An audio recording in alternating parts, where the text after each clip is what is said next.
Well, hello, my EDU 612 friends. This is Yost going over an article on differentiation for special needs learners. This is also taken from a Journal of Mathematics Education Teaching, so you're going to see some activities in here that are directly related to math within the confines of special need learners. I think you'll find this a good article. And so as we go through the article, obviously you're going to read everything, but I just want to hit some highlights with what's happening with this article, what happened here. So we got this beautiful picture, kids working together, got some content.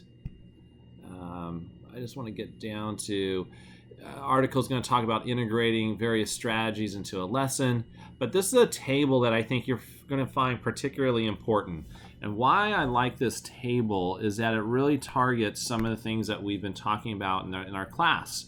You know, we've talked about the CPA, the conceptual, procedural, and abstract of, I'm sorry, I got that mixed up. Strike that.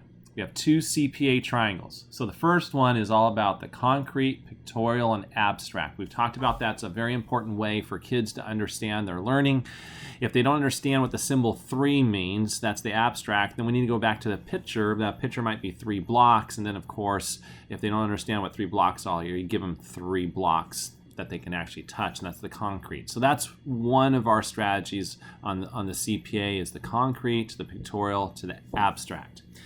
And so when we look at instruction and our students that have a learning disability, bringing it back to that CPA is really important. So in terms of a lesson sequence, how it starts to show up, here's your second lesson sequence, and they have the various components of your lesson going down. But now this is what I think it gets to be very interesting, is that you start looking at some instructional strategies. Notice it says add vocabulary and representation such as symbols and pictures to math wall and math talk notes. And so it starts to give you some strategies there. Notice that you can easily use some of these strategies with your English learners, especially adding that vocabulary and doing that wonderful work that we've talked about with vocabulary before with our English learners. So you're definitely going to have some crossover between what we've learned with your English learners strategies and also some of the strategies in this particular article for students of special needs.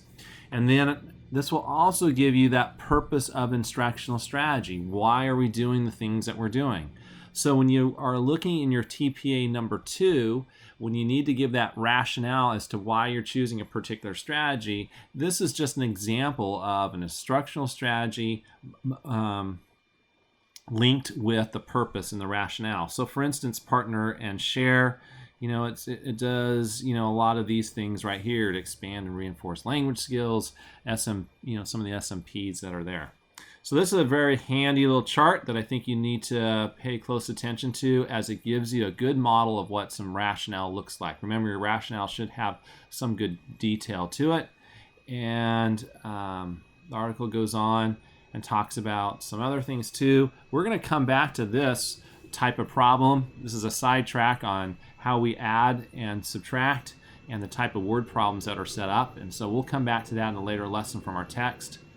And then as we go on in the article, we have these color-coded index cards, add a certain color, subtract another color. Queuing forms. Remember, we talked about queuing a little bit last week with our EL. So here's a queuing form that's there for you. We also have a goal form. So structured prompts and a queuing sheet, how kids are solving problems. And then here's another powerful example of when we've talked about how we're able to solve problems. Notice that we have 1, 2, 3, 4 ways we know to add. And oh, look at that. We've been talking about make 10 in our class. We've talked about near doubles, this other thing that's called other, some other strategies. And I know some of our students in EDU 612 just automatically jump into this other world. And then we've also talked about counting up. Oh, look at that. We have some 10 frames as well. So a really nice chart, but the big idea is it's a chart of student-generated strategies provides visual structures for students. There's more than one way to add, and we know that's important in Common Core. Even this article was written years ago, October 2004, it's still clearly a Common Core approach. So a lot of those tried and true strategies for mathematics are still alive today in our Common Core from the past. So anyway, again, this is another example of a strategy sheet and all these things. We actually worked on those last week, didn't we? Counting chips, base 10, counting up, make a 10, other strategies. Kids would just mark off what they're using, and then your article starts to come to a close. But this is also a really nice, this is also a really nice visual display or learning picture. Number of different two-digit addition strategies attempted.